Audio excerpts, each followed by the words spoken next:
ఒక నిమిషం hello attention please. So today's day was very dull. Why? Because మనం cricket అని స్టార్ట్ చేసినాం కదా. క్రికెట్తో ఏమైందంటే ఒక టీం కూర్చోవడం వల్ల కామన్గా అటెన్షన్ పోయింది. ఓకే, మనం కాబట్టి football skills,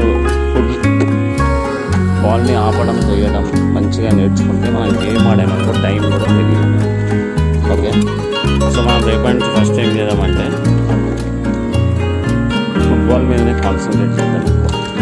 okay, football music ఒక లైన్లో పట్టే అనుకో, తర్వాత క్రికెట్ తీసుకున్నాం. ఏమంటాం?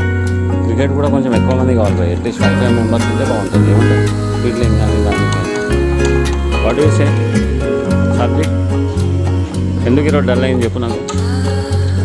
రీజన్ అనలైజ్ చేయి. నువ్వు చెప్పు ఎందుకు డల్ అయింది ఈరోజు, నువ్వు చెప్పు. క్రికెట్ ఆడడం వల్ల మిగతా గేమ్స్ అన్నీ పోయినాయి కదా, రన్నింగ్ తక్కువైపోయింది మనకి. సో ఇంకోటి నేను మీకు షార్ట్స్ నేర్పించడానికి జస్ట్ చూపించిన, అవి అంత తొందరగా రావు. అర్థమైందా? మీకు ఫస్ట్ బేసిక్ కాన్సెప్ట్ అర్థం కాదు మీరు. అందుకే నేను బ్యాలెన్స్ టో మీద నిల్చోవడం ఇవన్నీ మీకు చెప్తున్నా.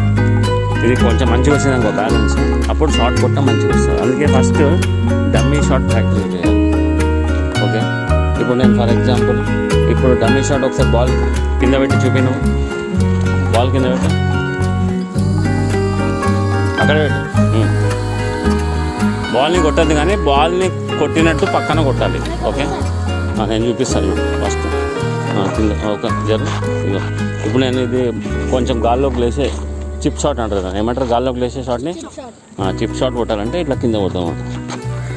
ఓకే, కింద ఏది బాల్కి కింద, ఇదే ఇక్కడే బాల్ ఉందనుకో, బాల్కి ఏ పొజిషన్లో కొట్టాలని చెప్పి మనం చూపిస్తున్నాం. ఓకే, అట్లా అలా అక్కడే కొట్టు, బాల్ని కొట్టద్దు. అంత నువ్వు ఎఫర్ట్ చూడు. నేను సింపుల్ కొట్టినా చూడు టెక్నిక్, నీది కూడా వస్తుంది ఎఫర్ట్. సింపుల్ తీసుకో. ఎట్లా మూమెంట్ చేయండి. రాలేదు.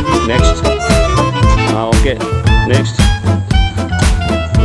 కింద కింద కింద మొత్తం అవ్వద్దు, కింద టచ్ అవ్వద్దు, light. Very good, very good. Next నువ్వు